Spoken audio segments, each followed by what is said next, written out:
Kita sudah tahu teman-teman sekalian kalau kita terdiri dari dua, jasad dan ruh. Dan jasad tidak akan berfungsi tanpa ruh, dan itu nyata sekali terlihat kalau seseorang sudah meninggal dunia. Yang tadinya bisa bergerak, bisa bernafas, bisa melihat, bisa merespon, maka dengan keluarnya ruh dari jasadnya maka tidak akan ada lagi fungsinya. Bahkan jasad ini bisa rusak dan membusuk hanya dalam hitungan jam saja kalau ruh sudah keluar. Mati bagi seorang mukmin adalah awal segalanya.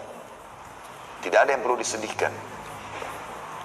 Kita tidak perlu takut menghadapi kematian, dan ini yang difahami oleh kaum salafus saleh dulu, dari para sahabat, dari para tabi'in. Mereka sangat faham mati itu justru awal segalanya, bukan akhir segalanya.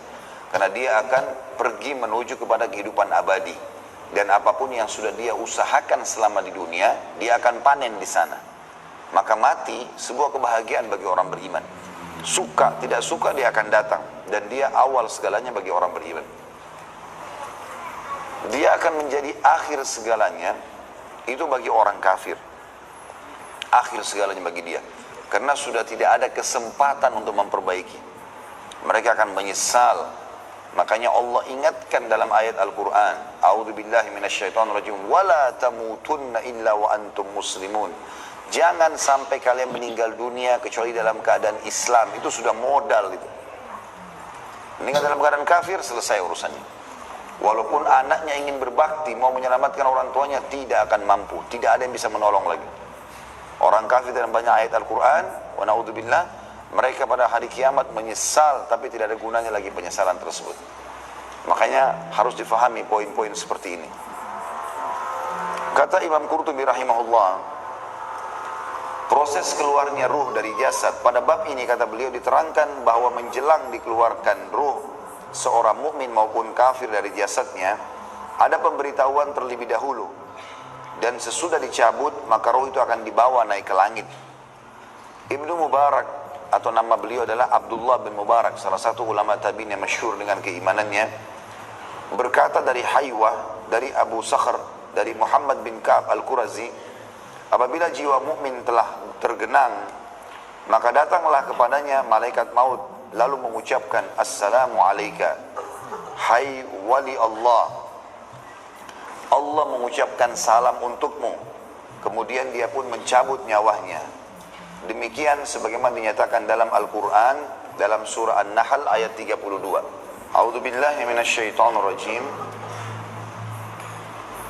Alladzina tatawaffahumul malaikatu tayyibina yaquluna salamun alaikum udkhulul jannata bima kuntum ta'malun.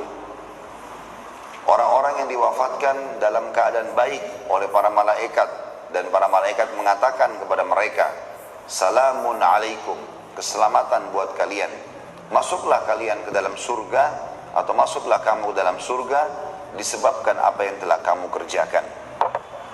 Jadi ini tafsir dari surah An-Nahl ayat 32 disampaikan oleh Ibnu Mubarak rahimahumullah, bahwasanya malaikat akan mengucapkan kalimat tersebut dan menyampaikan salam Allah kepada orang beriman.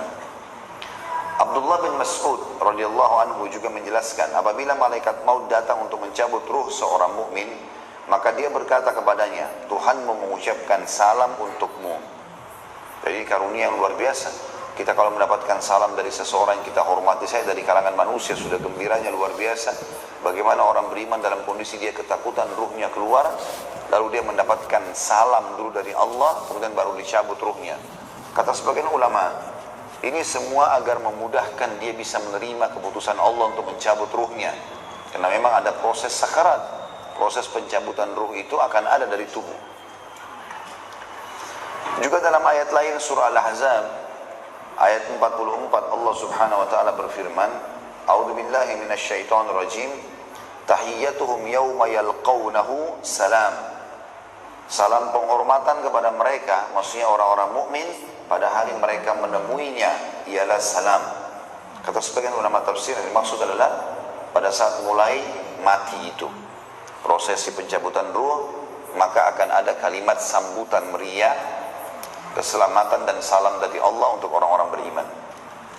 Menurut riwayat Al-Bara' ibn Azib radhiyallahu anhu, maksudnya malaikat maut mengucapkan salam kepada orang mukmin ketika mencabut nyawanya, dan dia tidak mencabut ruhnya sebelum mengucapkan salam kepadanya.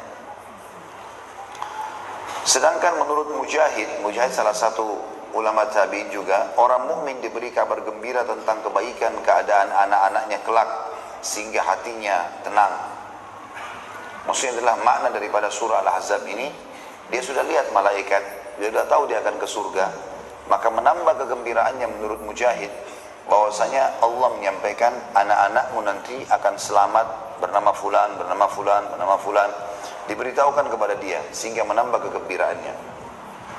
Tentu makna yang pertama lebih tepat disampaikan oleh Ibnu Mas'ud dan juga Al-Bara' ibn Azib radhiyallahu anhu majma'in, bahwasanya ini adalah ucapan selamat dari malaikat untuk calon mayit tadi. Adapun menurut riwayat Ibnu Majah dari Abu Hurairah radhiyallahu anhu dari Nabi sallallahu alaihi wasallam, di mana beliau bersabda, para malaikat pada datang apabila orang yang akan mati itu saleh, maka malaikat itu berkata, keluarlah hai jiwa yang baik dari dalam tubuh yang baik, keluarlah dalam keadaan terpuji dan bergembiralah karena akan mendapat rahmat dan kesenangan, dan Tuhan pun meridhoimu, tidak murka. Dengan demikianlah perkataan ini atau perkataan itu diucapkan terus menerus sampai nyawanya keluar, dan selanjutnya dibawa ke langit. Maka dibukakanlah pintu langit untuknya seraya ditanyakan. Para malaikat di langit bertanya, siapa ini? Maka para malaikat yang membawa nyawa itu berkata, Fulan bin Fulan. Maka disambutlah dia dengan ucapan, selamat datang jiwa yang baik dari dalam tubuh yang baik. Masuklah hai jiwa yang terpuji dan bergembiralah karena akan mendapat rahmat dan kesenangan, dan Tuhan pun meridhoimu, tidak murka. Begitulah seterusnya perkataan itu diucapkan kepadanya hingga sampai ke langit di mana dia menemui Allah. Tentu di sini dimaksud jiwa yang baik karena dia beramal saleh dan beriman, dan jasad yang baik maksudnya jasadnya selama hidup digunakan untuk kebaikan dan kepatuhan. Begitulah seterusnya perkataan itu diucapkan kepadanya hingga sampai ke langit di mana dia menemui Allah. Tetapi jika orang yang mati itu manusia jahat, maka malaikat maut berkata kepadanya, dan maksud manusia jahat adalah dua, orang kafir dan orang fasik. Jadi orang fasik artinya orang muslim yang banyak dosanya, prosesi kematiannya sama dengan orang kafir. Keluarlah hai jiwa yang busuk dari dalam tubuh yang busuk, keluarlah dalam keadaan tercela dan bergembiralah dengan mendapat air yang sangat panas, air yang sangat dingin, dan berbagai macam azab yang serupa dengannya. Perkataan seperti itu diucapkan terus sampai nyawanya keluar, kemudian dibawa ke langit dan diminta bukakan pintu. Maka ditanyakan oleh para malaikat di langit, siapakah ini? Maka malaikat yang membawanya mengatakan, Fulan. Jawab malaikat yang membawanya. Maka disambutlah dengan ucapan, tidak ada kata selamat datang untukmu, hai jiwa yang busuk yang berasal dari dalam tubuh yang busuk. Kembalilah kamu dengan terhina, pintu langit tidak akan dibukakan untukmu. Maka nyawa itu dikembalikan dari langit ke dalam kubur. Hadis ini disebutkan oleh Ibnu Majah dan disahihkan oleh Syekh Al-Albani dalam Shahihul Jami' di nomor 1968. Hadis ini diriwayatkan oleh Ibnu Majah dari Abu Bakar bin Abi Syaibah, dari Syabab bin Siyar, dari Ibnu Abi Dhi'b, dari Muhammad bin Amr bin Atha, dari Sa'id bin Yasar, dari Abu Hurairah radhiyallahu anhu. Ini memang isnad yang sahih dan thabit atau otentik. Tokoh-tokohnya disepakati oleh Al-Bukhari dan Muslim. Selain Ibnu Abi Dhi'b, dia hanya disepakati oleh Muslim saja.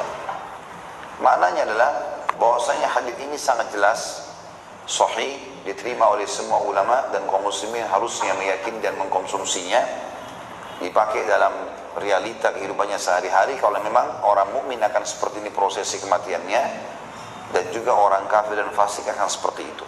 Dan setiap orang di antara kita tidak bisa luput. Bahkan tidak ada jaminan hari ini kita masih bisa melanjutkan hidup kita atau tidak. Kemudian dikatakan sementara itu, lanjutannya, Muhammad bin Amr dari Sa'id bin Yasar dari Abu Hurairah radhiyallahu anhu dari Nabi SAW bahwasanya beliau bersabda, sesungguhnya orang yang akan mati dihadiri para malaikat. Apabila dia orang saleh, maka para malaikat itu akan berkata, keluarlah hai jiwa yang baik. Berarti bukan hanya malaikat maut, tapi ada banyak malaikat-malaikat yang datang kepadanya. Juga riwayat Imam Muslim dari sahabat yang sama, Abu Hurairah radhiyallahu anhu juga berkata, apabila nyawa orang mukmin keluar, maka dijemput dua orang malaikat yang terus membawanya naik. Dan ini disebutkan dalam Sahih Muslim nomor 2872. Hammad berkata, dan seterusnya Abu Hurairah menyebutkan tentang keharuman aromanya bagaikan minyak misk atau kasturi. Maka para penghuni langit pun berkata, inilah nyawa yang harum datang dari bumi. Semoga Allah merahmati kamu dan jasadmu yang telah kamu diami. Nyawa itu kemudian dibawa kepada Tuhannya. Maka dia, Allah, menitahkan, bawalah dia sampai ke batas terakhir. Maksudnya di langit yang ketujuh. Adapun orang kafir, apabila nyawanya keluar, maka kata Hammad, selanjutnya Abu Hurairah radhiyallahu anhu menyebutkan tentang betapa busuknya baunya, sehingga dikutuk oleh semua makhluk yang dilewati sepanjang jalan. Maka berkatalah para penghuni langit dari malaikat, inilah nyawa yang busuk datang dari bumi. Wa na'udzubillah. Kata Abu Hurairah radhiyallahu anhu pula, maka diperintahkanlah, bawalah dia sampai ke batas terakhir. Sampai di sini Abu Hurairah mengatakan Rasulullah SAW menutup secari kain tipis yang beliau pakai pada hidungnya begini. Ya, maksudnya Nabi SAW mengambil kain dan menutup hidungnya. Dan dari kata ada tentang tafsir firman Allah Subhanahu wa taala dalam surah Waqiah ayat 89, maka dia memperoleh rahmat dan kesenangan. Dia mengatakan bahwa rauh atau rahmat yang dimaksud ialah kasih sayang, dan raihan kesenangan. Maksudnya dijemput oleh para malaikat ketika meninggal dunia. Farauhun wa raihanun wa jannatu na'im, ya, dalam surah Al-Waqiah. Adapun mengenai orang kafir, maka menurut riwayat Ibnu Juraij dari Nabi SAW, bahwasanya beliau pernah berkata kepada Aisyah radhiyallahu anha dalam tafsir atau tentang tafsir firman Allah Subhanahu wa taala dalam surah Al-Mu'minun ayat 99, demikianlah keadaan orang-orang kafir apabila datang kematian kepada seseorang dari mereka, dia mengatakan, ya Tuhanku, kembalikanlah aku ke dunia. Nabi SAW bersabda, apabila seorang mukmin melihat para malaikat, maka mereka berkata kepadanya, maukah kamu kami kembalikan ke dunia lagi? Maka si mukmin menjawab, ke negeri kesusahan dan kesedihankah? Lalu dia katakan pula, teruskan menghadap kepada Allah. Adapun orang kafir, maka para malaikat berkata kepadanya, maukah kamu kembali ke dunia? Maka dia menjawab, ya, kembalikan aku ke dunia agar aku berbuat amal saleh, sebagaimana dijelaskan dalam surah Al-Mu'minun ayat 99 sampai ayat 100. Orang beriman tidak akan pernah mau kembali ke dunia. Begitu dia sudah meninggal, dia sudah tahu surganya, tidak akan pernah mau kembali.